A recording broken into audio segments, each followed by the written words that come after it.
Today I'm speaking to Jamila Norman of Patchwork City Farms in Atlanta, and she is the host of Homegrown, a TV show on the Magnolia network, which, by the way, has been nominated for 2 Emmys already.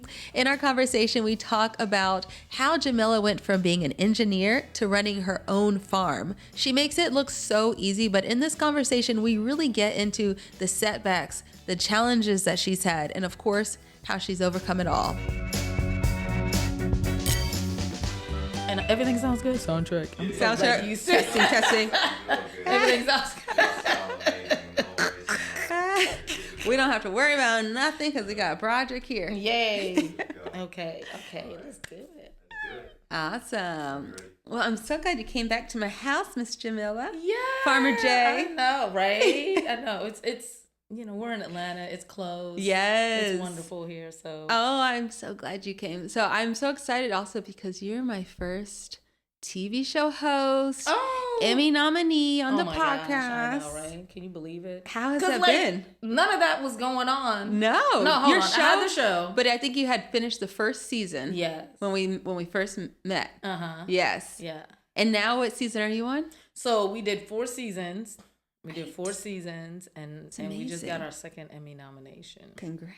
So gotta go to LA in October. Is it October? It's in October. I was looking at the photos of you from before. Like, your outfit was so beautiful. You looked so incredible. Oh my God, I was so stressed about shopping. Really? You literally look like a movie star. Wow. Absolutely. That's the look. I was going for that. I was like, I got to show up. I'm going to the Emmys. You showed up. I'm not at the farm anymore. It's amazing to go from a farmer to movie star, just like glam, just like overnight. But look at you. I always see you and you always look fantastic. Thank you. Even at the farmer's market. Yeah, well, like when I'm interfacing with the public, I got to turn up a little bit. I see. Don't catch me on the farm. Right. on an unplanned You gotta day. be comfortable on the farm. Or looking like a farmer. Yeah. Well, before you go, I need to show you my backyard because do you remember when you first came here and how raggedy it was looking back there? I don't know if you could call it raggedy, but it was raggedy. Raggedy, but it was, it was an untouched yard. It was untouched. Yeah. Now it's been touched. It looks a lot better, but I have, So for people who don't know you already, you are the host of Homegrown, amazing TV show where you transform people's yards and make them beautiful. You help them start growing produce and flowers and all the good stuff. You bring in your friends to help. So you guys have to watch it if you haven't yet. Yes. And you also have your own farm. Yeah. Patchwork City Farms here in Atlanta on South. Is it in Weston? Yeah, it's just south of Weston, Oakland just south City. Of you, yeah. Okay. Officially in Oakland City. It's so the name of that neighborhood. Right. You're the pro when it comes to growing and, even having a business. Yeah. Like, that's the thing, having a business in farming. Yes. Which is what a lot of people want to do. And 15 years of doing that. 15 years. I was thinking about it the other day and I was like, golly, I started this farm 2010. Wow. And people, there's a really big movement of people like growing their own food and, trying to do stuff. But I think what people don't realize is like, as a farmer, like this is a business that I'm operating. And so it's all the things that go with the business. It's like, obviously farm in and then all the paperwork and all the marketing and all of the, like, having employees and just everything that comes with running a business. My business is just farming. It's amazing. Yeah. In the city. That's amazing. 1.5 acres. Yeah, and it's been quite a journey. But I'm so excited about where I am now in Oakland City. I own the land right now. Not right now. I own the land this time around because this is the 3rd site I have transformed into a farm when I started farming in Atlanta. But we bought it, and then we also have expanded, and I have another 2.25 acres over in Gresham Park. Wow. So I'm looking to transform that in the next coming year. So I acquired that last year. Congrats. So I'm excited. So the vision was always to have a patchwork of farms in the city. Yeah, so that's that was what inspired the name. And they're like uber local, so if you have one in Gresham, because Gresham is further east. It's east southeast, like so like south just of off 20. of Moreland. Okay. Yeah. And then that way they're served in that community. Exactly. They're served in that community. Over in Southwest Atlanta, we're served over in the Oakland City, and the surrounding communities. And they're all like really close to the Beltline, really close to schools, in neighborhoods and in communities. So people just like walk down and come to the farm stand, things like that. So so I just want to bring a little bit of farming back to this, not back to the city, but into cities, so people have more of a relationship with what it looks like to grow food. Yes. I mean, we're not going to grow all of our food in cities, so that's still going to happen in rural spaces. But when people have a connection to what it looks like, being able to access fresh food, being able to just like interact with farms, see what they look like, they definitely develop a different awareness and appreciation for the industry, the work, and everything like that. So, just like, hey, y'all, I'm a farmer. Yes. She's a doctor. Somebody does plastic surgery. It's no big deal. That's amazing. It's so amazing. And just have like a bunch more people growing food, because we need more people growing food. And we have so much space, especially here in Atlanta. Right. I mean, it's crazy, because I'm originally from New York. Right. And so like this vision would have never just even been possible in the city of New York. It would have to be like, how could you do it? I mean, you'd have to like go to upstate. You'd have to go like outside of the city. But in Atlanta, I mean, there's so much big pieces of property that you can acquire, like an acre, 2 acres, 3 acres, like that's in the city. That's like so officially cool. City of Atlanta. I'm 10 minutes from Mercedes-Benz Stadium. Literally. Like down the street. Yeah, down the street. Down the street. So tell us how you got started. I know your story. Yeah. But you were an engineer. Yeah. You started this farm. How did it all happen? Yeah, how did it all happen? Yeah, so I went to school. I went to University of Georgia, which is in Athens, and I studied environmental engineering, right? And so growing up, I've always just had a love for the outdoors and for the environment, and I wanted to be a planeteer. You remember Captain Planet? Mm-hmm, I wanted to be a planeteer. I wanted to join Greenpeace. I wanted to, like, save the planet. You know what I mean? Yeah. We were talking about like pollution, and they were talking about all this stuff, and I just want to do my part, right? So I was like, environmental engineering, that's what I'm gonna do. But what does an environmental engineer do? So an environmental engineer, well, I thought they were like saving the environment. They are Captain Planet. Yeah, exactly. But really, environmental engineers work on they kind of like work on biological systems. Sometimes with nature, sometimes against. I realized engineering was a little bit part of the problem, but creating systems to deal with like water, wastewater issues, any kind of air and air pollution issues, hazardous waste. They do a lot of landfills. So anything that deals with like how we utilize the environment for our everyday lives, like environmental engineers are either designing those systems, managing those systems, maintaining, or like, doing work around that. Interesting. Yeah. Okay. So like, flush your toilet. Where does it goes go? Into the sewer, goes to the wastewater treatment plant. Like environmental engineers are going to be designing that whole system. Okay. Which is so important. Which is so important. So it's not the type of work that a lot of people have an awareness of. Right. It's just kind of one of those things that just like... Right. We take it for granted. You take it for granted. It's operating.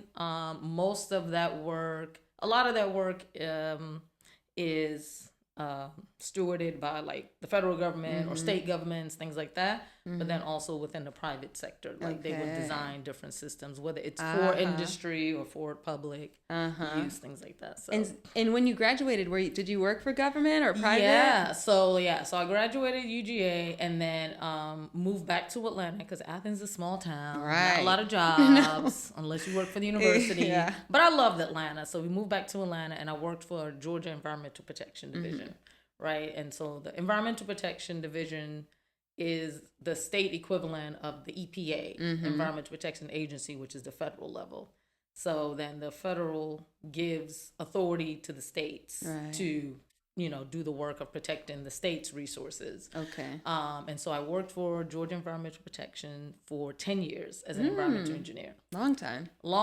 Right. You're like, and now I'm calculating, how old is Jamila? That's how most people start. They're like, So, but like I started my farm my 6th year of working at the state. So there was like a 4-year overlap. Right. Where I was like engineering and farming. Wow. I know, crazy. Wow. And then raising 3 boys. Right. And how old were your boys at that time? Oh gosh. Okay, when I started the farm, they were 5, 7, and 9. Wow. Yeah. You had your hands full. I had my hands full. Wow. So I was working full time as an engineer. Yeah. Farming on the side with my business partner, raising kids. You know, amazing. Just doing not my just part kids, in Atlanta. Boys. Yes, exactly. Did you put them to work on the farm? Yeah, they came out, they helped, they loved it until they became teenagers. Right. And they have more important things. They're to busy. Do. Yeah, exactly. They have their own lives. But I started the farm because we moved to West End when we moved to Atlanta working, and then I was just like, these food options are horrible. Ooh, like I was just like, I'm not, it's all fast food. Yep.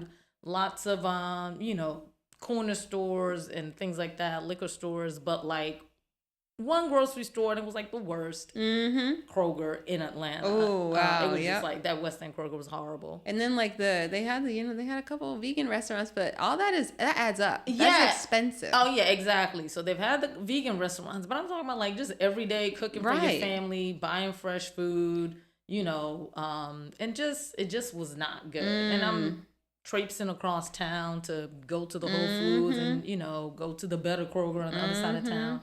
And I was like, that's ridiculous. We should have good food in our neighborhood. Exactly. So I'm a doer. We can tell. I am a doer. I'm gonna jump in, and I was like, I'm gonna be part of the solution. Yes. I'm gonna just grow some food. Yes. We'll see where it goes. And okay, but that idea. So I know that you'd visited your family in Jamaica, right? Mm-hmm. So I know that they were growing stuff down there. Was it your grandma? Yeah. So like my great grandparents on my dad is from Trinidad, mom's from Jamaica. Okay. So great grandparents on both sides were the last in the family to farm. Oh, right? Okay. So from Jamaica, a lot of like my grandmother actually went to England.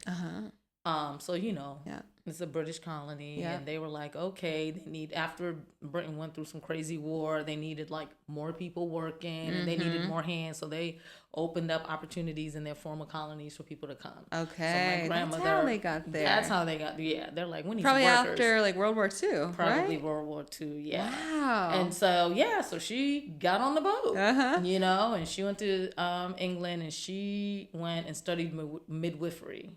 Wow. And so she was a midwife and then moved to New York. And my mom stayed behind and was raised by her grandmother. In England? No, or in Jamaica? My mom stayed behind in Jamaica. So your mom, she went to England and New York, and your grandma, England and New York, and your mom was at home being raised by her grandmother in Jamaica. In Jamaica. Okay. And so she grew up like on the farm. Wow. So grandfather and great, according to her, great grandfather. Yes, for and you. Great grandmother raised my mom. Right. Until she was about 16. And at that point, her mother, my grandmother, had set herself up in England, gotten her midwifery, license and all that, moved to New York, got herself settled, and then now was like, wow, come.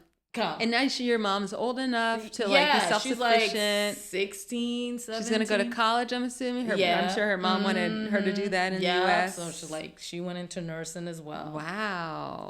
So my mom grew up with all of that memory of like everything they ate was from the land, and like my great grandmother was the farmer, great grandfather raised bulls, and so he raised bulls, and like he had the good genetics that he would rent out his goats to other people to impregnate their cows. Yes, they make good money. Exactly. So they had a huge dairy community in the small town that they lived in, and my great grandparents were able to like amass land in Jamaica, and so they also rented out land to other people to farm. So anyway, so growing up in New York City, right? My mom always talked about Jamaica and like how things were fresh and this, that, and the other. And then I had an opportunity to live. No, I did not. I know. I put this thing on silent. It's like right. It's like oh, you know what I did? I put it on. I went back in and I meant to put it on silent, but I pressed the wrong button because I had it on vibrate. You got the Pepsi thing on the back. It's the Pepsi sound. Didn't it sound like opening a soda can? It sounds like bubbles to me. Your you know thing. what? Yeah. It's so hard because the options they have are horrible. They are horrible. They are horrible. I'd be taking so much time trying to figure out what in the world can I use. Yeah. Okay, so we're in New York. Yeah. And so I had an opportunity to live in Trinidad for a couple of years growing up. And that was, I mean, there was food everywhere. Really? Every tree had food. Just like walking down the street. Yeah, like, so we're climbing mango trees. We're climbing tamarind trees. There was soursop trees in the back. We grew all kinds of food. How old were you? Probably like 7, 8. This is your dad's family you were visiting? Yeah. Yeah, so this is my dad's side, and we lived up in the mountains. Wow. And it was just like, so growing up with the stories from my mom and that experience, you know, of living in Trinidad for a little bit, like, you know, and my parents were like always like super healthy. They were kind of like pretty much vegan vegetarians and raised us that way. My mom cooked all of our food, breakfast, lunch, and dinner. Everything was from scratch. We was making bread. We was doing all the things, you know what I mean? Growing up. So, you know, fast forward, I'm raising my own family. I'm living in Atlanta, in Southwest Atlanta.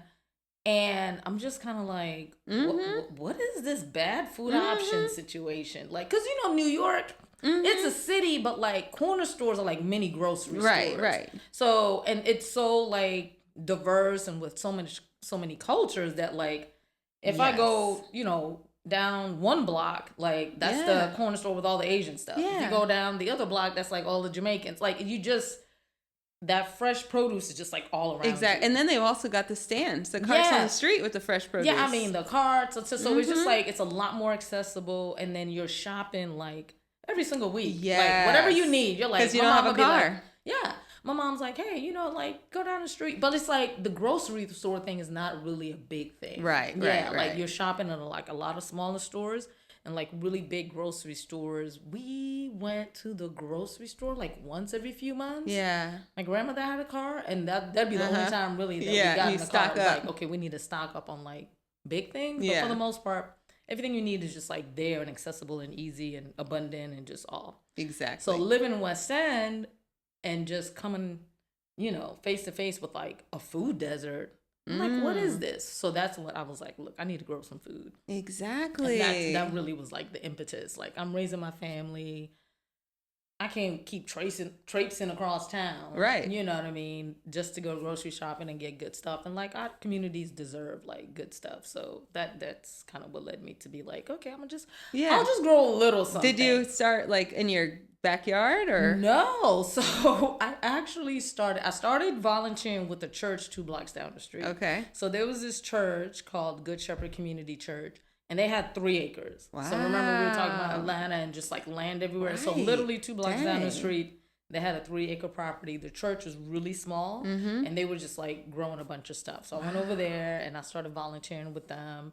And they would just like grow food and just like try to give it away. And, you know, and then like some people would come, like a lot of people didn't come, even though they were growing fresh and giving it away. They didn't want that maybe. Yeah. And so me and another friend of mine that I met in the neighborhood, Cecilia, she's from Kenya and kind of had the same type of immigration story, right? Like her family coming in from Kenya. Great-grandparents were the one farming, and we're both like, these food options are horrible. Like, we need some good food. What are we going to do? Right. And so we joined forces, and we were working with the church, and so we started taking, like, their produce to market because they had so much. I mean, they just were, like, growing over an acre worth of food. And that's such a great way for the church to make money now. Exactly, right. Because at first, they were just kind of like, we don't know what to do with all of them. We're like, we're going to market. Yeah. And the people that were working at the church were, like, they were elderly. Yeah, they were elderly. And, you know, Miss Lizzie, who managed the garden at the church, like, she grew up on a 200-acre farm in South Georgia. So, like, she knew what she was doing. Exactly. We learned a lot from her. Wow. And so we went to market. So that's kind of how that started, with us sort of, like, putting ourselves out there. And then we got connected with a nonprofit in the neighborhood. And that nonprofit organization had a garden at a school. Mm-hmm. And that was like an acre as well. At the school? At Brown Middle School. Dang. It was an active middle school in the neighborhood. And they had already started the work. And so we joined them. And as soon as we joined the nonprofit, they had been going so long, they were burnt out. And they literally quit. They did? They did. They were just like, we're done. Wow. Take it. And so we took it over. Wow. And that's really 2010. Like, we had to go to Atlanta Public School and, do our proposal and our presentation and what we're going to do. And yes, it was a nonprofit before, but we just organized as an LLC, as a business. And so it took us 11 months to sort of transfer over that contract into our name. And 2010, Patchwork City Farms was born. That was the first location. That's amazing. I know. And did you ever interact with the kids? Like, how did that work? So at that site, so it was an acre, and half of the acreage was like our production farm. And then we had a quarter acre that was like a community garden and a student garden. And then the rest of it was just sort of like community orchard that we had planted and just kind of like space for people to come and chill and learn. And so we had an after-school gardening program with the students, and they were like so sweet. And okay, so but this sounds like a lot. But you're still working as an engineer. Working full-time as an engineer. So how are you doing an after-school program? After school, after work, yes. Did you have your boys with you there, or like how did you manage? You know what? I guess my boys was. Look, I don't even know. It's a while ago. Yeah. Because the after school program, it wasn't like every day. It was like once a week. Oh, okay. Yeah. Right. Yeah, yeah. So it was once a week. And because it was a garden club. Yeah. And then they would also come work with us on the weekend and go to market. We was like, we want them to see the full cycle. And then they have the entrepreneurship exactly. in there too. Wow. Yeah. So that we sounds did like that. A great program. And it was. Wow. It was a great program. Oh man. And I mean, we even had kids that were like, I think I could be a farmer. And like, they started kind of like really, it brought up memories of like them working with their grandparents. Because at first when we started the program, everybody was like, I don't know anything about growing and blah, blah, blah. And this is that and the other. And then as we got further into it, they're like, well, actually my grandmother does have some land down south. And every now and then we'll go down there. And then they started sharing what they were doing at the school. Yeah. With their families. And then families started coming around being like, my kids are growing and eating vegetables. Like, what are y'all, what's going on That's here? incredible. And I was like, I mean, they signed up for the program and they love it. And so parents were getting like really excited and then we had kids who were like, oh my God, I think I want to do this, you know? Right. So it was great just to see that transformation over those years. But yeah, we were going to market every week. Yeah, I was doing market Thursday. Wow. Saturday and Sunday. Wow. We used to sell to restaurants. Goodness. You are a doer. Yeah, I'm a doer. Yes. I just jump in. I'm like, okay, I'm done talking. What about like capital to get, because I understand you took over, but like how did you have the money to fund? Did you just self-fund it? No, we self-funded. Yes. Like, I worked at the state, so, I'm a little savings from my engineering job. I would like invest, and then Cecilia, who was my business partner, she invested as well, and then we started writing grants, so we did get some grants. And then we were also... We registered our farm with USDA, so there were some programs that they have for small farmers. Yeah, so they USDA supported us with a well, so irrigation through the site. Did you guys dig a new well? We did. Wow. We dug a well. And before that, oh my God, you should have seen us trying to water the farm. Really? We got so desperate one time that we had the fire department come out with their junior training firefighters.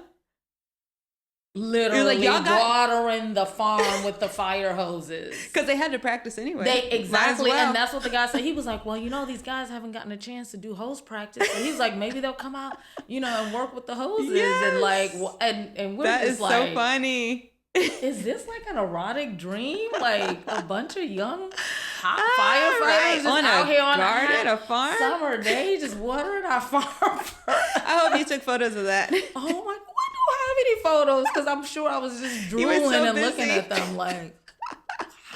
That's amazing. It was like, it was at a time, and it's like, I don't know how long, because you left Atlanta and came back. Yeah, so there was a period where Atlanta was like in a drought. We were in a drought. Yeah. Do you remember? I don't think I lived here then. Oh my God. I left in 2006. Yeah, so Atlanta, and Georgia had gone through like a major, it's like 5 years of just like drought. And it was like 100 and something degrees. Wow. And we were like so desperate. Right. So firemen, come on. And we was asking around and got in touch with somebody who was like, well, maybe talk to the fire department. Wow. The fire department. So after they like watered the farm for a little bit, and then they were like, hey, okay, so we can't stand here and just water forever. We've trained but we enough had men. a bunch of like rain barrels, and so they filled them all up for us. But that was like hilarious. And then you finally dug your well. And then finally we got a well from USDA, and that was great. And they put irrigation lines throughout the whole farm. And so just a bunch of different things. But for the most part, we self-funded it. How many years were you there at that location? I was there 4 years. Mm-hmm. And, Atlanta was going through a transition. It was gentrifying. Oh, yeah. And it's public property. And so people were like, we don't think this is the best use of public property. And blah, blah, blah. And anyways, I think it's a great use. What did they end up doing? They ended up, our contract was, we had a 5-year lease. Mm-hmm.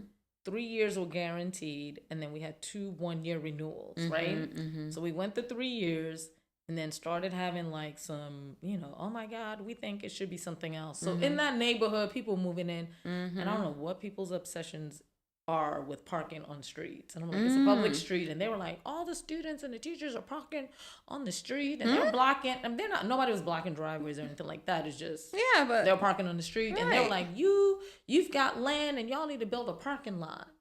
What a waste of space. I know. And so they pushed them so much. And it was also during like the city of Atlanta cheating scandal. It was all kinds of stuff. Oh, okay. So they were just like, we don't need any more drama. Yeah. So we were able to secure the first 1 year. Right. But by the time the renewal came around for the last year of the 5 year, they were like, wow, we just can't deal with it. But yeah, they just like knocked it all down. And did they? And turned half of it into a parking lot. Really? That's what it is right now. And yeah. Wow. A gravel, like they actually put like cement, like asphalt? Yeah, no, like full asphalt. Make it real nice and hot. Right, just nice. We and love hot. that. And all those resources and all that energy. What about the well? The fruit trees. This is how out of touch people are with like infrastructure. So they were like, oh, the well. Like maybe we could donate the well to like. I was like, donate the well. You can't. What they mean? What do they mean? I don't know. They were like, let's just take it out. We'll just take out a 200-foot well and import it over to some third world country. Yeah. I was like, y'all, that's not how wells work. The well is the well. It's here. Yeah, like it is. It's. And that's so cool that it's there, though. That's the coolest thing. Oh my gosh. It was an awesome well. Really? It was so much water. So abundant. It's so abundant. It was so funny because the guy that came to dig the well, so he's like digging the well. And it takes a while. It's like this huge, it looks like the biggest screw you've ever seen in your life. And it just like drills and drills and drills into the ground. And you just see like, you gushing. See the layers of the earth like coming up. You're like, you see different type of soil profile as it's going down. Wow. And so like it's gonna take some time. So I was like, all right, I'm gonna go. I'm not gonna sit here and just watch somebody dig a, So then he was like, you're fine. Like once we, like hit some water or something like that, we'll call you. He called me up. He said, oh my God, you've got to, because it was like this country dude. Like he is from like Appalachia, deep in the mountains. Yeah. We found this guy. And he was like, you got to come here now because this water and this well is crazy.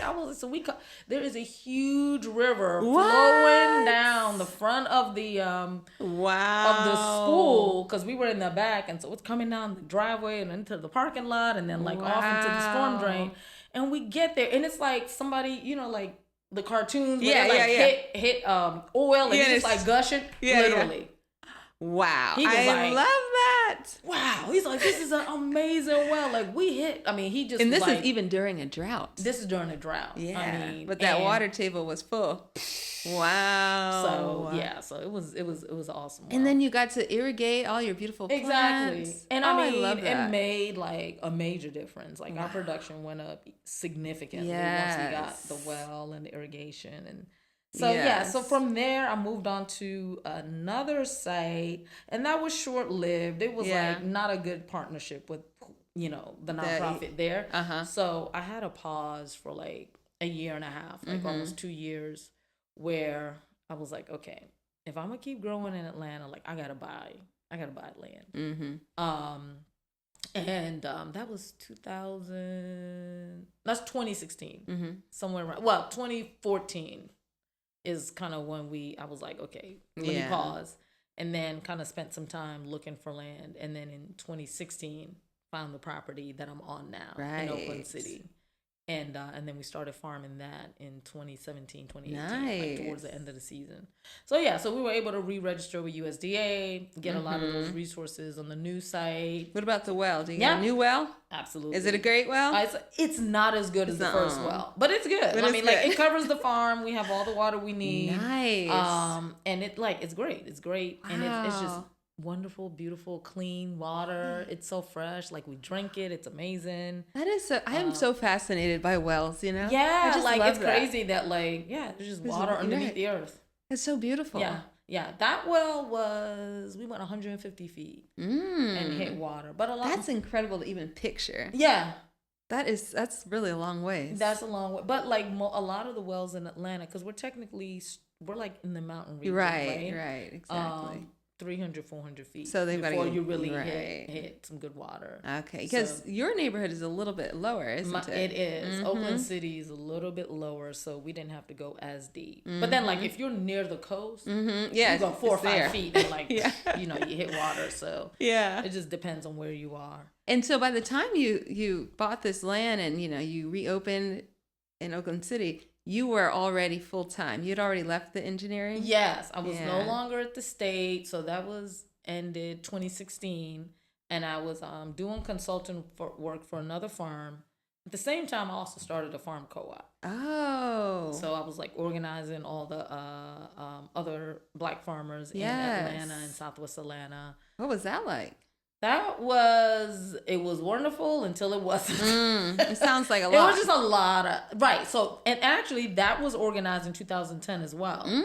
So that had been operating concurrent, and I was operating as the manager of the co-op at the same time that I was also running the farm, that I was also full-time engineer and raising kids. Wow. I had a lot of energy. You got a lot. That was like, in your 20s, think of work, like you do everything. Like somehow, like this energy, I wish I had the energy of my 20s right now. That's why you're supposed to do it then. Exactly. Yeah, and then you can chill. Like you look back and you're like, what was I smoking? Yes. What was I on? Right. Staying up late. High on life, man. Exactly. So. But look, you're still doing it. I'm still doing it. All right. You got your show. You still got, you got your kids. You've grown so much. I know. What places never thought I would go. Right. Just farming. It's crazy. So in Patchwork City, like, people know it outside of Atlanta now, which is really cool. Right. Yeah. It's I'm still getting used to it. Really? I am still getting used to it, because people just pop up. Yeah.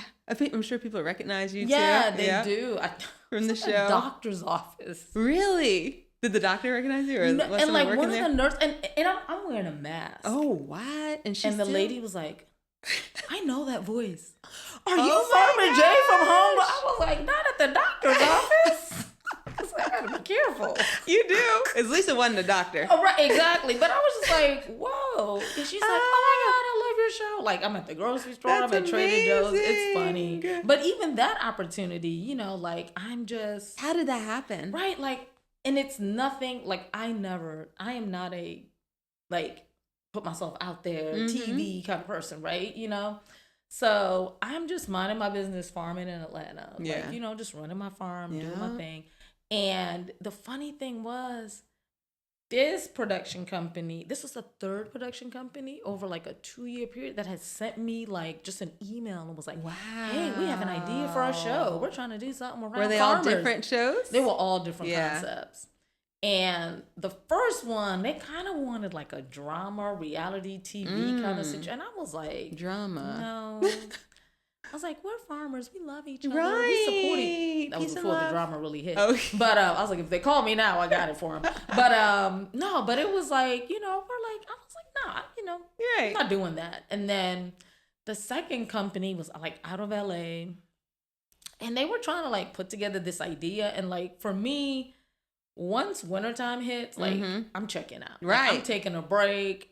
I am going somewhere international for like a week or two. Like I was like, I got to go. We love seasonality. Yes, exactly. And I'm like, I don't do anything all year, but let November, December hit. Yeah, you're out. Peace out. I'm going somewhere.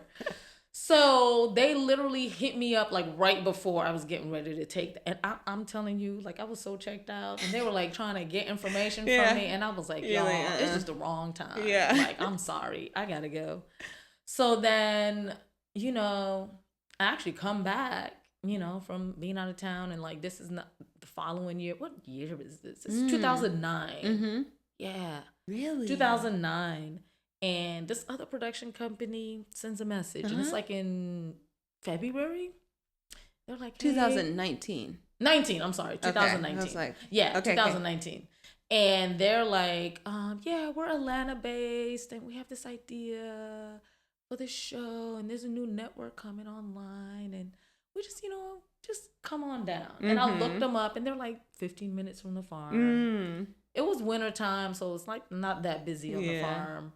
And it was so funny because I think at that time Oprah was like going around doing her like multi-city tour, and she was talking about like owning your like, I remember that. You know, and like, you know, going out there and doing whatever. And I was like 2020 because we're getting ready to go. Yeah, we were getting ready to go into 2020 or something like that. He was like, that's going to be my year. I was like, 2020 is my year of yes. Like, I'm doing it. I'm saying yes to new things. Yes. Because Lord knows I would have said no. Up to that point. What? No. No. So I was like, sure. Like, okay. You know, and I went into their office. And like I said, it was down the street. So that was easy. It was a rainy day. So I was like, can't be on the farm anyway. So it was just like things just lined up. Right.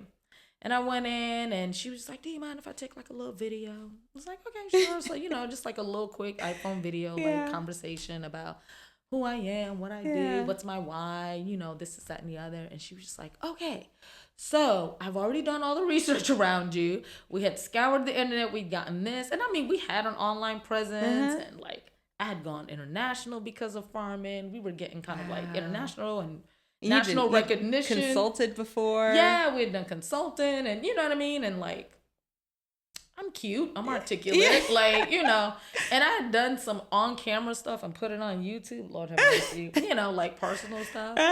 So she's like, we see that you're comfortable on camera. She's like, we're just gonna write up some ideas and we're just gonna send it off to the network. Wow. And okay, so let me see what happened. So then, so like that whole process, I think took almost all of 2020, 2019. Cause like, so she like submitted, and then like again, my time period of like going out of town. Gotta go. It shows up, and at that point they were like, okay, we got past the first round. It's like 5 rounds of approval. Like I don't know, it's through this person and that person and da network, and then finally like the last round was like Chip and Joanna Gaines with like Magnolia. The big dogs. Girl, I was gone. You were out of town. It's like, sorry. I was out of town. She was like, I practically ghosted them for almost 2 weeks. Are you serious? And it wasn't like on purpose. I was just like.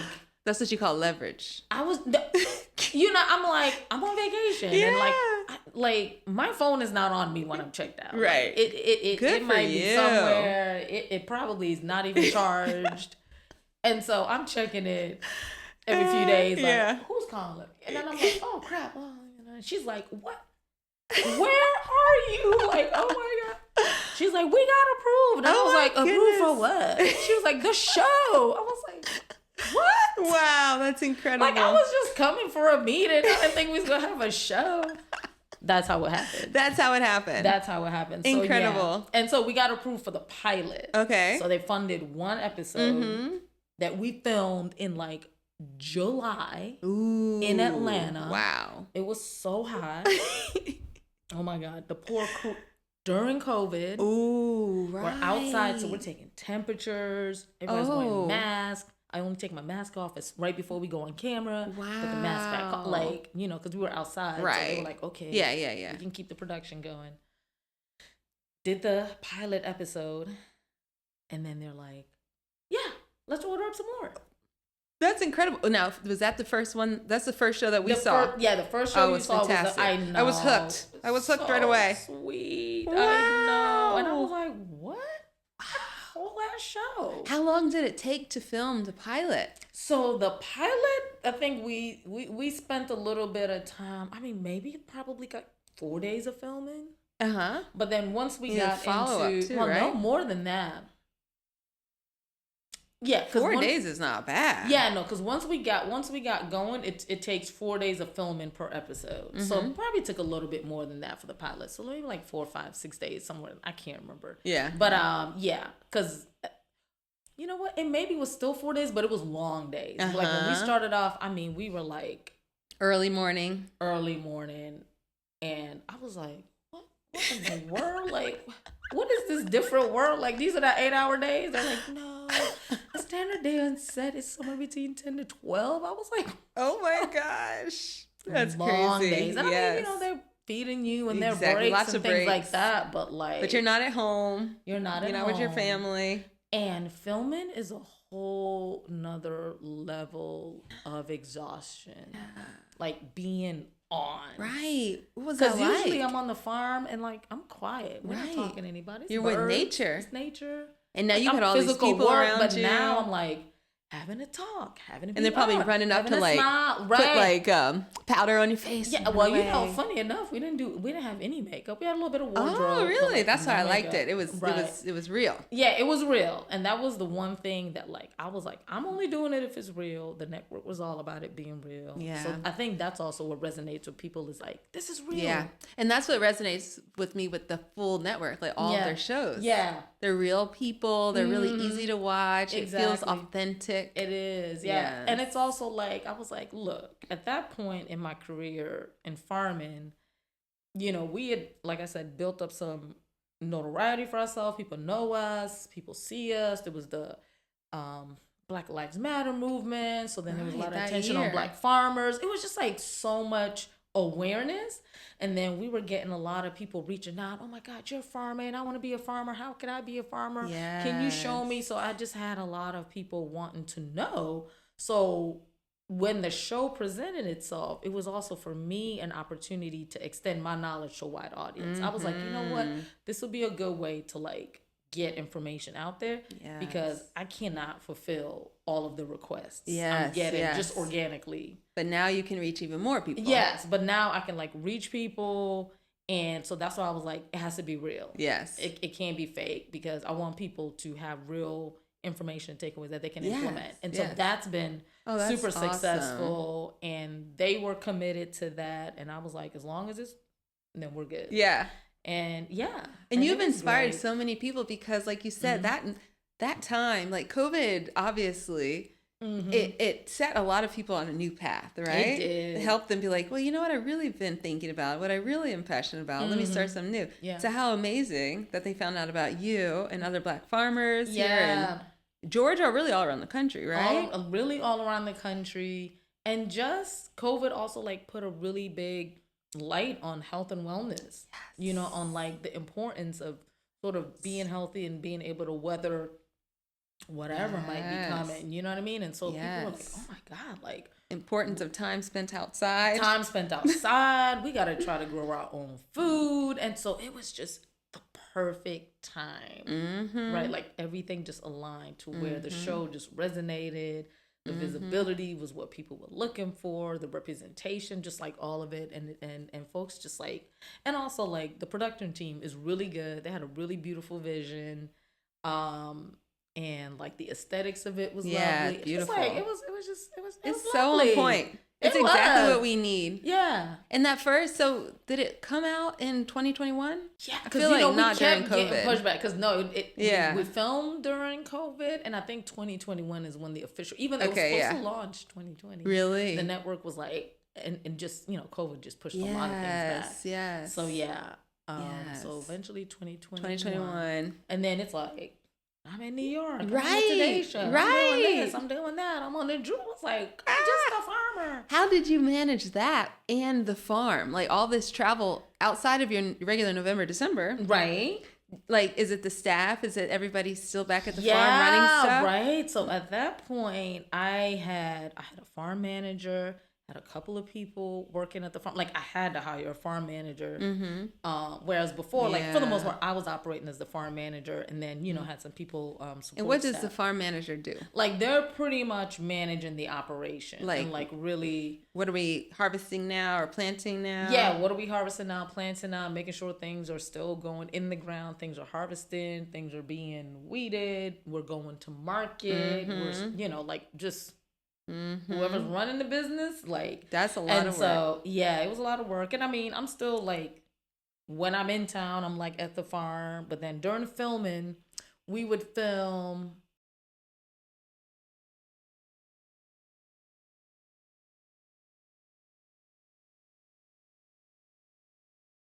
like, we didn't film on the weekends, but like Thursday, Friday, I was like, we can't schedule anything on Thursday, Friday, because like for us, that's like a big harvest day on Thursday and Friday, and then also prepping for market on the weekends, right? So we filmed mainly Tuesdays and Wednesdays. Okay. And they generally didn't do more than 3 days in a week of filming.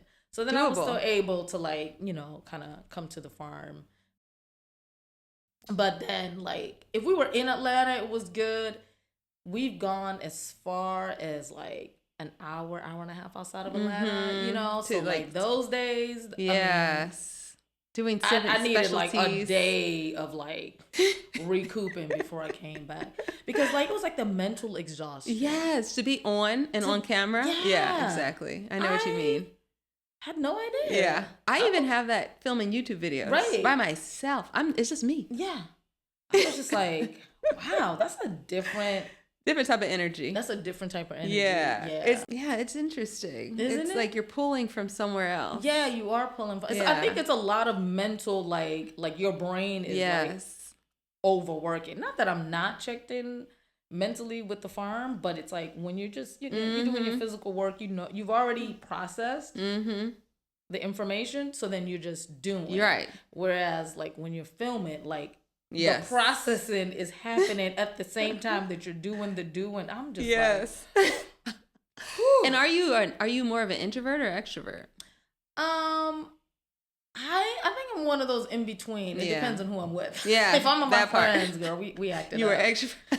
We acted up. But like I feel like I'm just really adaptable. Yes. I'm really adaptable. So, and people were like, "You're such a natural." I was like, "Really? I'm just being myself." Yeah, but I'll take it. A lot of people, it's hard to be themselves. I know. It really is. I'm like, wow. Yeah, okay. It's like a camera comes on. So my grandmother and I, years ago, we filmed like a YouTube video. Yeah. I think we were going grocery shopping at Sprouts. Oh. This is like in 2017 or something. And my grandmother is like the sweetest, most authentic, just herself person. As soon as we turned that camera on, she was like turned into something else, but not like, and she's actually my first interview for this podcast. Right. Not like a performer, but like, I don't know what to do now. I was like, no, just pretend that's not there. Yeah. Pretend it's not there, just be you. Right. But it's not that easy. It's not that easy. No. Because the cameras, I mean, they're right there. Yeah, they're right there. Yeah. And it's multiple cameras and they got different angles. And then, it's the, okay, stop, let's do this again. Oh, you're doing this weird thing with your face. Yeah. Oh, yeah, yeah. You're talking, like, I'm like, oh, really? Did I say that? Yeah. They're like, can you say that again? Because, like, sometimes my accent, I'm like, sometimes it's New York, sometimes it's, Caribbean, like, all kinds of things that come through depending on what I'm saying. So, but yeah, like, it was like a lovely experience. And 4 seasons is a lot. 4 seasons is a lot. That's so, do you ever follow up, like, you personally? Are you like in touch with any of the people whose homes or whose yards and gardens you've Not directly. We do have people who will like send information. They'll like send updates to Jennifer, who was like head of the production company. Because the thing is, like, the production company engaged with them a lot, mainly. You know what I mean? Because they're like doing this, setting this up, blah blah blah, and then like their interaction with me is like just on set. Okay, so then that's when we get to kind of like really have. So they're really, they've only had like probably 3 or 4 days of interaction. With me. Yes. So then they'll send, they've sent her updates, and then she'll share with me, and I'm like, oh my God, that's so sweet. Oh, good. That they like, people are still farming, still growing, and they be like, look at our harvest. Ooh. Well, we do set them up for success. Yes, you do. Yes, you do. So if anything, they would have to like not plant something. Yeah. You know what I mean? Because the rain, it's gonna rain. Yeah. So for the most part, everybody, I don't think we've only done one house where we didn't put in like actual irrigation. Oh yeah. But for the most part, everyone's got then it's really set up. Automatic irrigation set up. Wow. They have all their different zones. Like I set people up for success. Yeah. So what do you have a favorite renovation?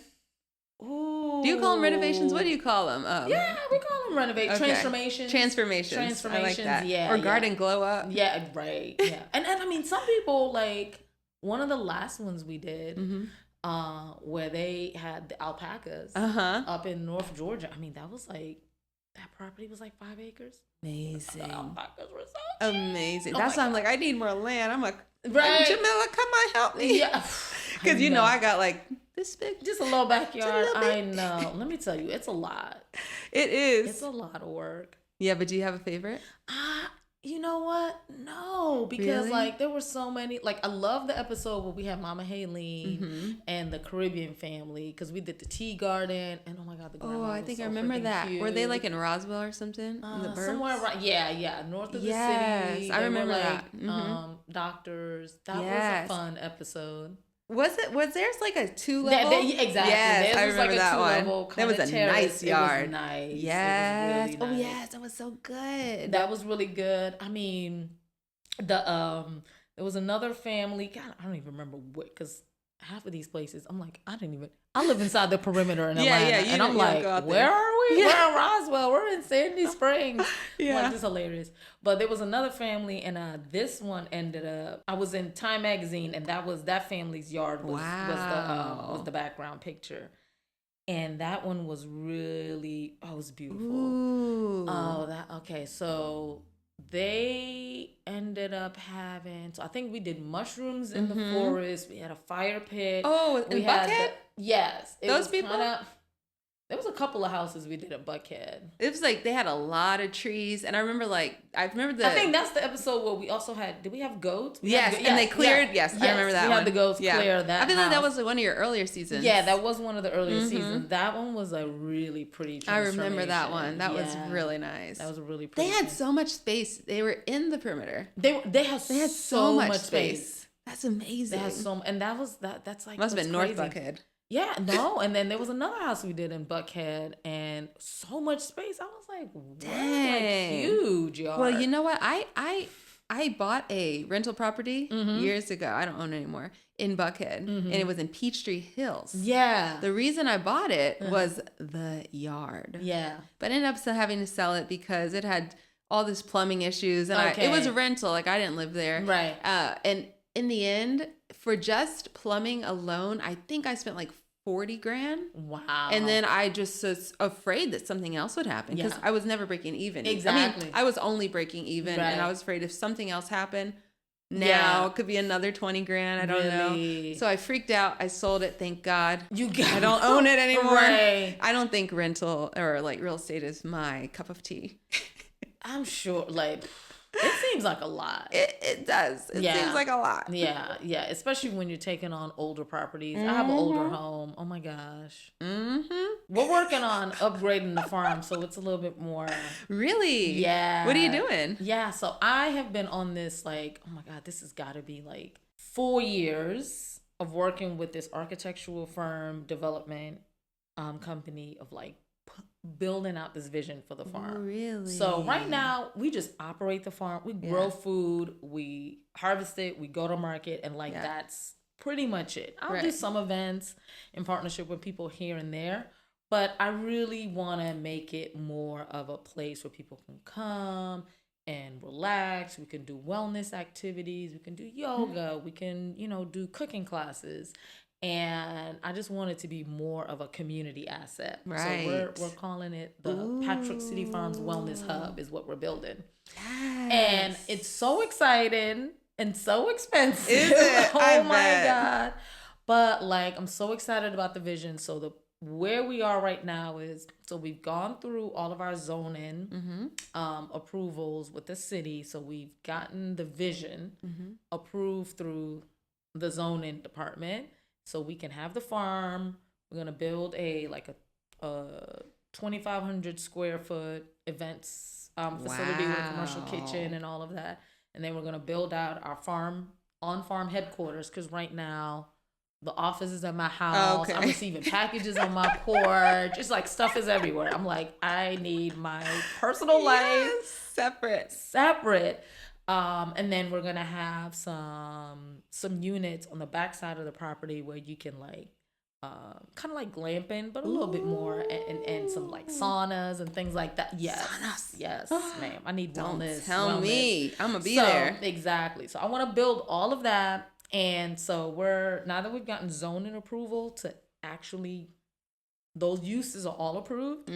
Now I'm in the detailed design phase, right now. So designing the buildings and all of that. And so hopefully, by the end of the year, we want to have all of our design work done, and we'll start applying for our permits with the city. And so concurrently, I'm starting my fundraising. Yes. Going to find the financing and all that. So the money, honey. We got to find the money. Got to go secure those dollars to build this out. Amazing. And that's the type of stuff that makes Atlanta really cool. Exactly. Right? And that is awesome. I'm just I know once I get this first site under, get this going, and I've already got the second site, and that one's a little bit bigger, and just I just want to, and I just want to keep repeating that. Oh man, that is amazing. Yeah. So I'm I want to get people more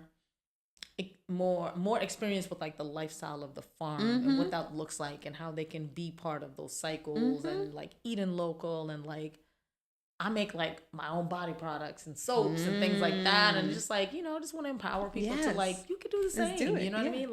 And let me come do it with me. Right. Come do do it it with teach us. them. We can teach. So one thing I was thinking about, I woke up at 5:00 this morning thinking about everything I'm going to talk to you about. One thing I really wanted to talk about also is, how do you? I mean, you're doing a fantastic job communicating the importance of eating local, because you're at the farmers market. So if somebody sees you on your TV show or on Instagram, they can go to the farmers market and buy some produce. Right. But how do you communicate? For anybody who's watching now, why is it important? What is the difference between going to Kroger or, I think everybody knows Kroger. Right. Kroger, Whole Foods, whatever it might be, and shopping locally? Yeah. Why is it so important? Because it is. Yeah. So many things about shopping local. So first and foremost, my big thing is health and wellness. I want people to just sort of be their best. And to be your best, you got to have the best, right? So, fresh produce, especially fresh produce, in grocery stores generally are 2 weeks or more older, right? Because a lot of our food is either I think 50% of the food that the U.S. consumes is grown in California. The rest is grown overseas. Right. We are importing from Mexico, Peru, just all over the world. And so it's traveling all those miles. And the minute you harvest something, right, it starts to lose its nutrient profile. So by the time it gets to you at the Kroger, it's gone through out of the field, onto a truck, on a plane, through some, major distribution point, back on the truck, into that grocery store, out of there, cooler, onto the shelf. And so first thing is, whatever nutrients it has, by the time it's gotten to the grocery store, it's half, right, or less, right, of those nutrients. the other thing, for it to travel all those miles, they're actually harvesting it in a unripe state. Okay. And it gets ripened along the way, Yes. They might have it in a big warehouse and they, pump in some type of gas. Right. And then that gas then makes the tomato turn red. But that tomato's already off the plant, so it's not really developing any more nutrition. So then when you go to your local farmers markets, those farmers are bringing you produce that is generally harvested within a day or two. Yes. Like it's there. Like we harvest on some things we'll harvest like Wednesday, Thursday, Friday. And then like that's what you're eating. So it's the most nutrient dense of that. And you can taste that you can buy, right? Then also it's sun ripened. Like we're selling you actually on the vine ripened tomatoes or like, fully developed vegetables that, we pick fresh. Right. So then you're getting a better taste. You're getting more nutrition. And then we're also committed to regenerative and organic agriculture. So it's not sprayed, right? It doesn't have a bunch of chemicals. Your soil's a lot healthier. We're building up our soil. Our soil is very healthy. So like all of those things. And then also you're supporting your local economy. You're supporting your local farmers. And when you're supporting your local economy, it helps to sort of like, it supports a lot of other things. Because I mean, you're thinking about me and you just, you're buying produce from Jamila, but to operate the farm, I'm buying compost locally. I am buying seeds locally. So I'm supporting a bunch of other industries that also are feeding. So the more you support local, you're also building up the resiliency of your community, of the region, and just like of your country in general. So it's so many different things. And plus, like, then, you get to like be outside at the market, have an experience. It's so fun. Eat seasonal and just all those things. So yeah, I mean, I tell people when folks are like, what can I do to kind of like, make a difference? I'm like, really, if you buy local and you eat fresh and eat healthy, try to eat the least processed of anything, whether you're a meat eater, whether they're not a meat eater, like the least processed. That's right. Of anything. Because ultra processed foods, we know. Right. That is the problem. That is the problem. Yeah. Right? It's the ultra processed. It's the chemical laden inorganic stuff. All the plastic stuff. All the plastic stuff. You know what I was thinking? Even so, I started buying, last time I went to Costco, I go like once a month or so, and I got the coconut water. Right. The kind that's in the refrigerator, the sweet from Thailand, and it's delicious. What brand? It's their brand, store brand. Oh, really?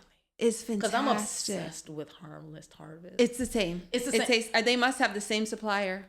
It's the best. Oh my God. But here's the thing. I'm drinking it. I think I finished my last one this morning. Oh my gosh. I was like, but it's in this plastic bottle. And I interviewed somebody like a month ago or so, and she was talking about, she was really talking about like menopause and perimenopause and like weight loss and stuff. And she was saying like, it's not even just the food that's making us bigger. It's this like toxic load. Yes. And so a lot of times, all this healthy vegan stuff and like stuff, it's packaged in this plastic. Yes. And I'm wondering like, is this, even beyond like, there's a whole thing about, like making sure you're wearing like cotton clothes and things like this. Right. But that's a little excess. I'm not there yet, but I'm trying. My first step is like maybe the packaging. So what I'm thinking about doing, I haven't bought the coconuts at DeKalb Farmers Market. Yeah. But I don't know if they're going to be sweet like Harvest, or you know what? I have had the coconuts at DeKalb. They are good, but you're like, you got to open them every day. I'm going to buy one of those metal things on Amazon to open them. Not the big knife. Yeah, no. Because they have them. Because at the DeKalb, you can have them. First of all, you can also have them just crack it open and bottle it for you fresh there. Oh. So they do that. Right behind. Yeah. So you can have them do that, but then you can also just buy like the flat, and it's got like maybe 6 or 7 of them. And that'll be I throw it in the back. But like you go through those so fast. I'm like, I gotta fill up the whole $20 and I'm like done. In how much is it? Is it cheaper? You think it's more expensive if we buy them straight out of the coconut, or cheaper? You know what? I haven't done the calculations, but I'm all I know is like I go through it fast, and I feel like dang. I'm gonna go over there this weekend. I'm gonna be like, tell you how much they are per. Yeah, and I'll do the math comparing it to Costco. And also like, because they've also there's probably like 2 or 3 coconuts in one of those jars, one of those bottles. That's the other thing. And then you're like, we just need to live in a tropical place. We just need to move. Exactly. This morning, my daughter said, because we were drinking that iced tea. Yeah. And she said, I wish we lived in the tropics, or I wish we lived somewhere tropical. I was like, you do? You want that? Yeah. So do I. Let me tell you. We can make it happen. I went to Tanzania, Zanzibar, like some years ago for my boo's 40th. I was like, we're going to Africa. That was like my first. Amazing. I want to move. It's like the Caribbeans, but like. It's like better. Another world, right? Another world. That's like the top of my list. And every fruit. We gotta go vegetable. There. That is herb. So cool. I'm a pescatarian, so I eat seafood, like all the seafood. Wow. And the guy was like, "This is all the time." And they're just like, everything's fresh. Fresh. Like we went to the restaurant on the beach, and like they brought the fish in that right. Like he's like, "Oh yeah, no, our guys go fish every day." Right. They're like, "Here's the tuna, and here's the lobster," and we were like, "Oh, is the lobster season?" He was like, no need. Lobster season. He was like, we have lobster all the time. Oh, in season. What? Oh, because it doesn't go out of season. No. Oh my goodness. Right. It doesn't go out of season. Because it's always beautiful, just like, warm there. I mean, it's always beautiful and warm. And I'm like, at breakfast time, like, can you imagine? Like used to like orange juice and coffee. They're like, oh, do you want fresh pineapple juice? Do you want fresh, passion fruit juice? Or do you want fresh mango juice? Like all the time. I was like, fabulous. I need to move. Right. But we need you here. You could be. I can set it up, and I'm gonna let y'all have it, and I'm gone. You're gone. You deserve it. You've been 15 years. You deserve it. I know, it's crazy, but like that's the thing. Like farming, and I mean, look, it is not a lucrative career by any stretch of anybody's imagination. But like, I love it. I'm like, I definitely make more money as an engineer, and I could do other things. But I'm like, I can't see myself doing. And we can tell. I'm out there, I get lost. Yes. I love it. That's it. And I'm like, I'm so like, I want us healthy. I want us better. Yes. I want us to be our best selves. I want us thriving. And like, I've just, like you're there and you're just doing your part. And then you do. I'm like, you inspire others. And it's like, you don't realize that. And sometimes you have to like take a step back, and I'm like, oh my God, I am. Like people come up and they're like, you've inspired me. And right. I'm like, me? Really? What advice do you give them? I'm just like people want to start. Yeah. And I'm like, just go for it. Like I'm still learning. I did not go to school for farming. Like my great grandparents were the last of our family to farm. So like all I have is my mother's memories, you know what I mean? Of her just talking to me about what they did. So it's not something that where you're like, I didn't like come in like legacy, grew up on a farm, anything like that. But I was so passionate about that's what I wanted to do. Like I've always known I wanted to have a big garden. Like, and I thought I would retire and then just kind of have a place in the country, and I would have a big garden. So I would just consume gardening information, just like for personal. Right. And then like, the need obviously was like, nope, we need you doing this much earlier than you thought.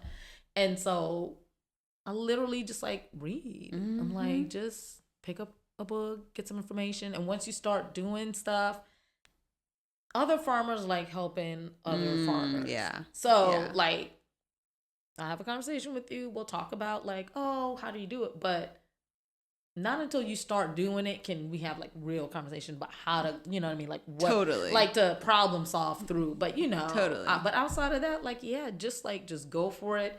My one really big piece of advice, especially to kind of like young and Black farmers, things like that, is because land access is such a big issue. Price, just a lot of different things that go into it. Like, people living in cities but wanting to farm, and, a lot of land that is affordable is more, in rural spaces. Or people do have family land and trying to maneuver through, all of those issues. But I always say to people, just from my experience, and just because the work is so hard and it does take a lot out of you, do not start a farm on somebody else's land. Oh, yeah. Because it's not going to be forever.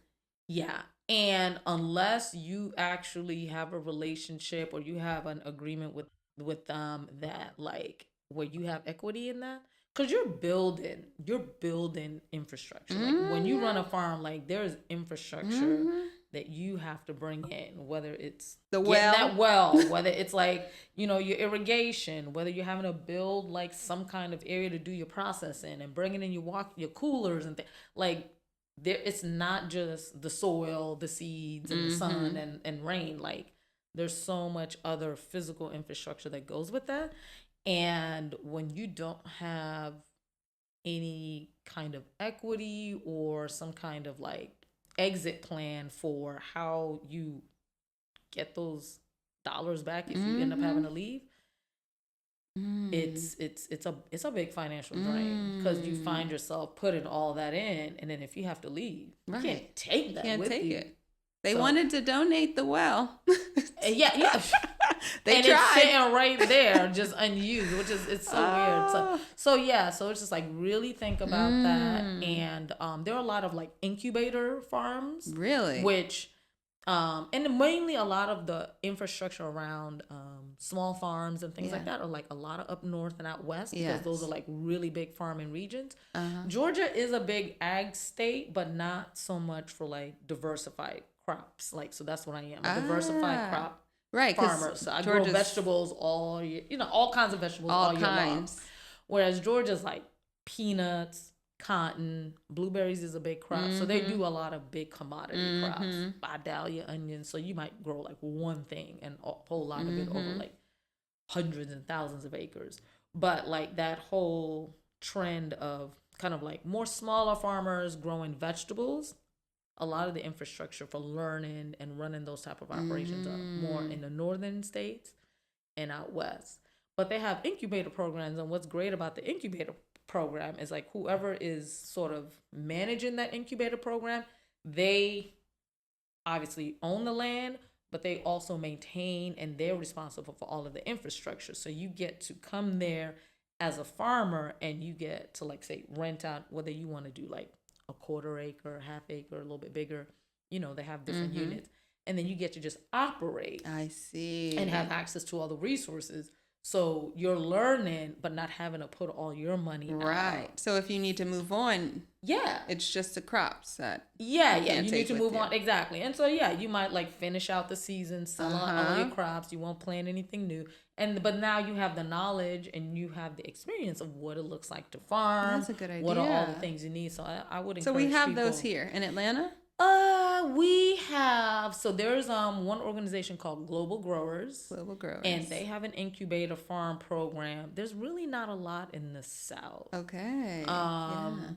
There, but there, like I said, there's quite a few up north and out west that have incubator. But I would have encouraged people to look up incubator farm programs if they're wanting to be farmers, and then if somebody just wants to get some experience growing stuff, probably look up like different type of nonprofit farms that like offer that. Right. We used to do a lot of volunteering, but we don't anymore, just because we've gotten more into like really just production. Yes. And the opportunities that we would have would be during the work week. And most people are looking like, oh, can I come on the weekend? And we're like, we're at market and then we chilling. Right. We need a day off. Like Sunday, like I need a break. Yeah, and you got to manage volunteers too, right? They're not easy. Yeah. So you got to manage volunteers. And then, everybody wants to do the sexy thing, which is like they want to go harvest all the veggies. And you're like, that's our money. And you're not touching it. Good point. So what do you have? What did you have to like mixing soils? Yeah. So if like when I installed like a fruit orchard on the farm, you know what I mean? Like, okay, come help us plant the fruit trees, and like that's like really like people love that. Sometimes like when we're transitioning between seasons, like going from spring to summer, you might need an area cleared out, so then they'll help with that. I'll get the compost on the beds, form the beds, cover the beds, like getting the area ready. So things that are like helpful, but also like we've had volunteers plant in the past. No. has not turned out good. Like, you'll be like, half of the crop didn't make, because, no. there's a lot of like small things that like when you're planting that like we just take for granted, we know that somebody who doesn't have experience really wouldn't know. And it's not just like, oh, you just stick it in the ground and go. Right. Like there's like just small nuances. So then, you're like, oh my God, we got all these volunteers. This is great. They'll help us get it all in the ground. And then you're just like, cost you money. After they leave, right, you're like, why are half of these dead? Because, maybe when they planted it, they kind of snapped the neck, but they didn't say. Right. Or some people like, you're like, you tell them to pat the soil, but some people like pack the soil. So then like the plants, stuff, you know what I mean? It's just like, and I'm like, my gosh. Oh my gosh. More volunteers with the vegetables. Right. There are some sort of like labor support groups that have honed, like they have like a team of people that work with them all the time. And so they've developed their skills over the years. So like if we need like specific planting support or anything like that, we'll reach out to them because they know what they're doing. Right. It's not just somebody being like, I just want to be on the farm. I don't even know what a plant is, And so we'll reach out to like groups like that. Yeah. And there's a few of those that have like surfaced to like support farmers. And things like that. I wish, when you were talking about the importance of shopping locally, we like to walk down to the Freedom Parkway one. Yeah. That's our little Saturday morning walk. But we lived in New York and LA before we moved back to Atlanta. And in New York even, right? It's colder. Yeah. The growing season, I'm assuming, is smaller because of that weather. I think they had like maybe 6-7 months. Yeah. But even then, there are way more farmers markets. There are more people. Yeah. But I would imagine if you looked at the numbers like per capita, there are probably far more. Because I'm assuming more people are shopping at farmers markets, and it's more of like a food culture than here in Atlanta. I feel like, there's that stereotype of New Yorkers not cooking. But as someone who lived there, I feel like New Yorkers actually cook more. Yeah. And I think people eat out.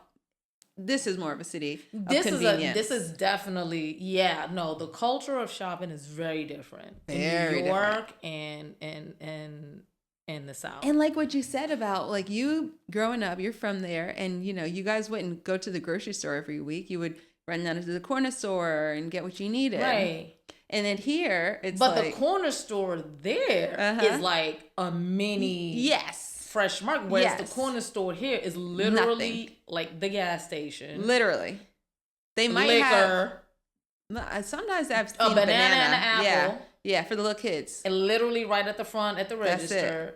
That's it. And then sodas. Exactly. Junk. And it's funny because, in New York, I feel like now they all say like organic out front because they also sell like whole foods type stuff, like wholesome products. Exactly. And, and then they also have the prepared food, the fresh prepared food. Exactly. Where they'll have like the deli. Yeah, the deli. Or like, whatever whoever culturally is like sort of running that. Yep.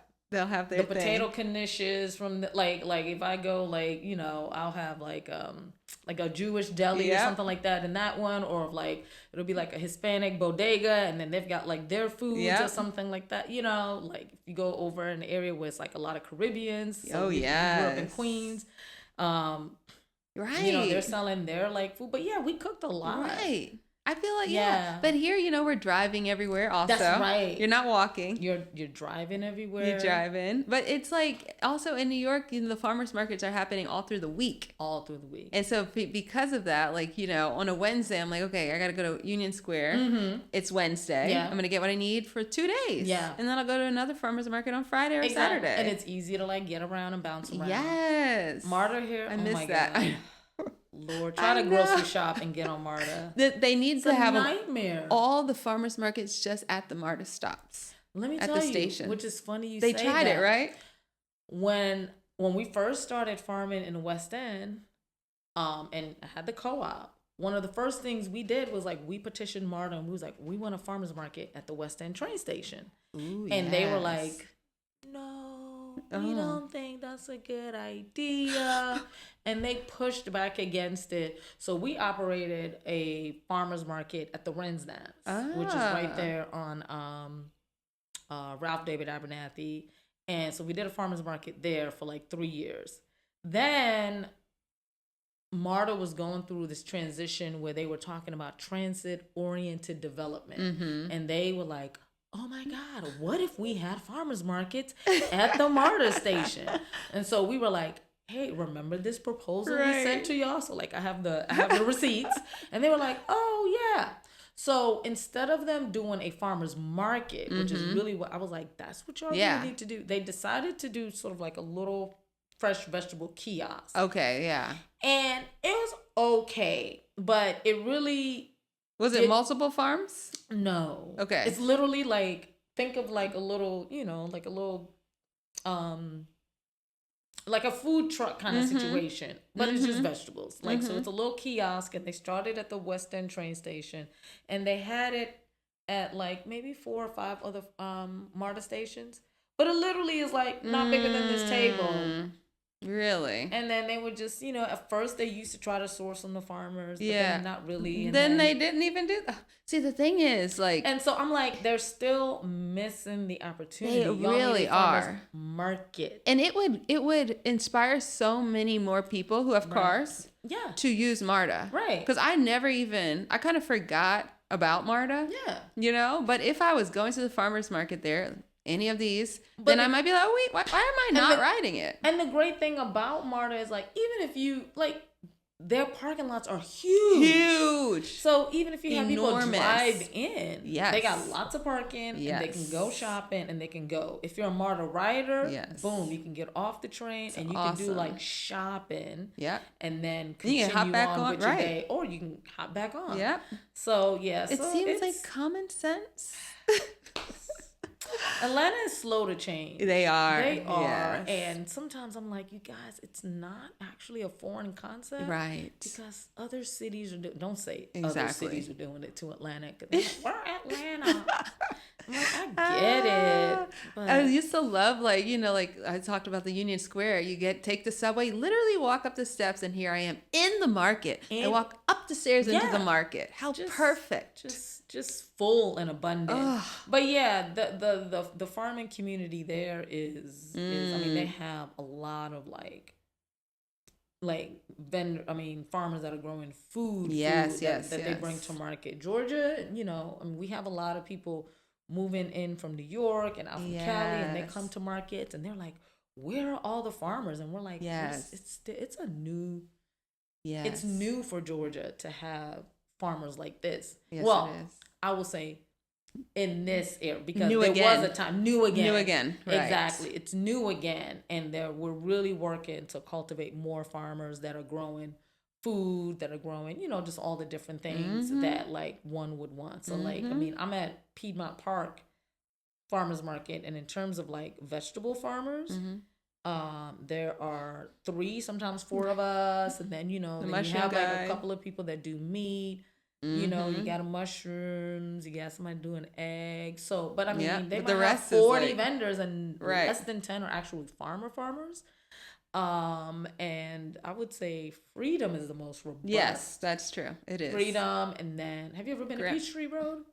No. So Peachtree Road Farmers in Market. Buckhead? Yeah, they have it at the that church on the corner? Church, yeah. Okay. That one's a really big one. I need to go to that one. Yeah, you should check that one out. So that one and Freedom are on par. Okay. Like kind of the same. And then Grant Park, I used to do Grant Park back in the day. Did you? Yeah, and there's this like split Sundays. Up, isn't it?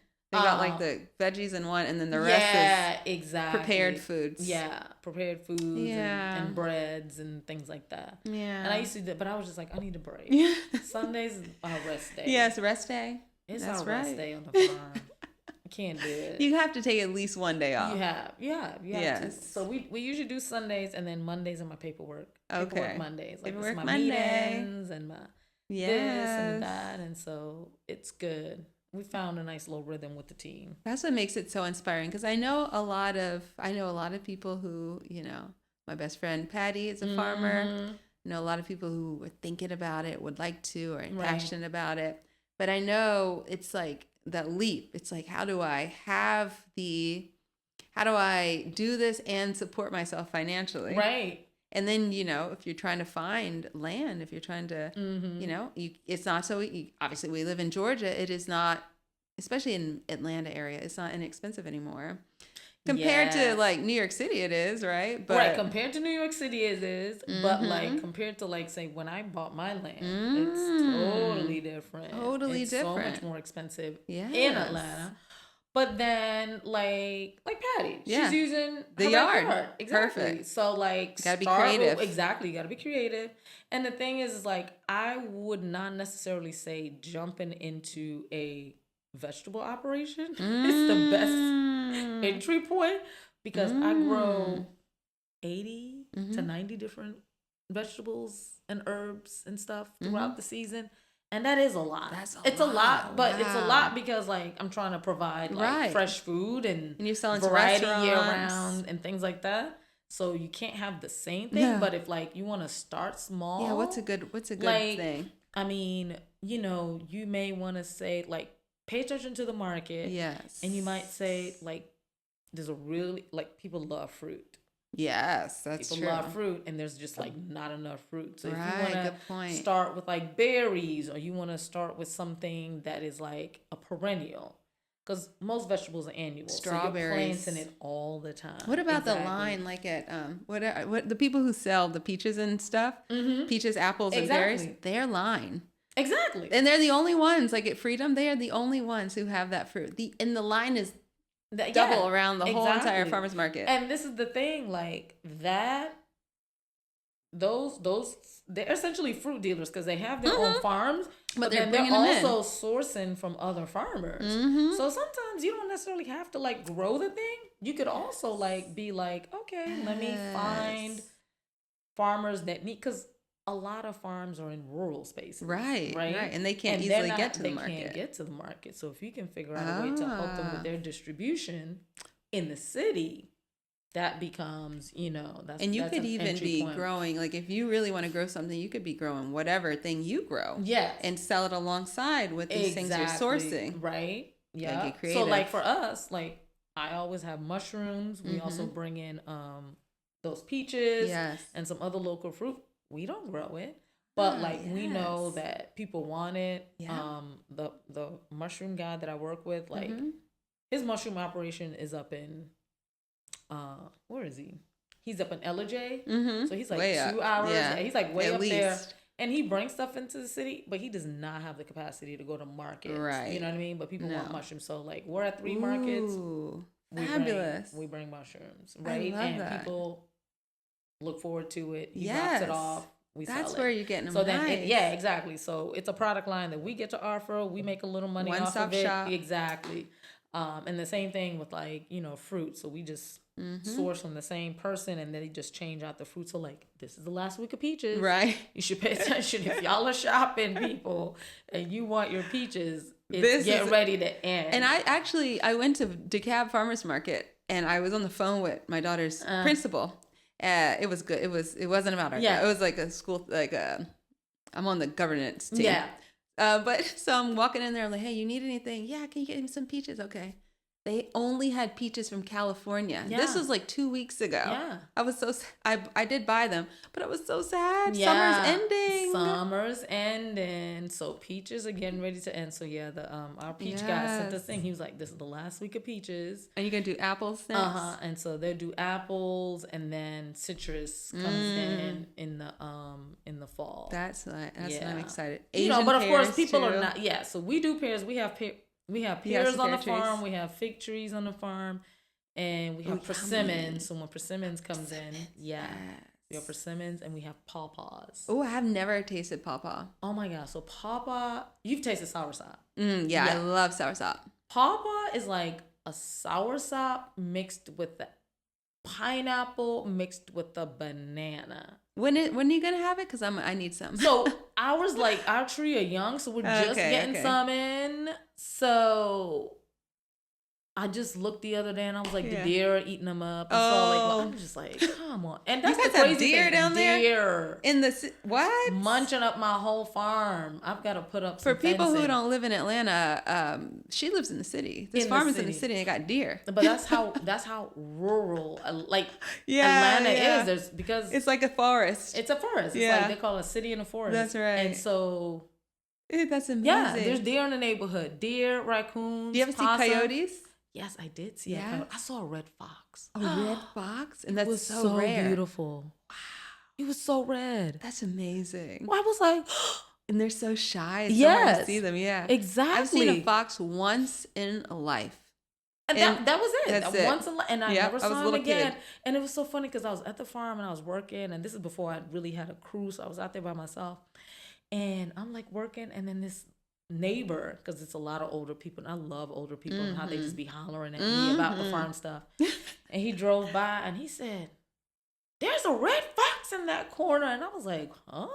He was like, "There is a red fox in the corner of your farm." So I like stopped and I looked up and the fox was just there with his big bushy red tail. Wow. And he's just looking at us and we're both looking at like we just saw like a magical creature. Yeah, literally. Yeah, it's and like then, a unicorn. Yeah, it's like, and he just ran off into the woods because we have this like 14 acres behind the farm. Just ran off. Wow, I need to come by the farm. Yeah, you do. Yes, yeah. You got 14 acres behind the farm. Yeah, like what? Exactly. Atlanta again. 14 acres. 14 acres. Yeah, 14 wooded acres just behind the farm. Until we get to Zanzibar, I'm happy here. Yeah. Working on Zanzibar. I just wish I could grow some tropical. If I could grow mangoes and pineapples, and like Atlanta would be perfect. It would be. But then that's Florida. Yeah, and then in Florida, and you got hurricanes. I know it. It's a mess. It's a mess. Yeah, I know.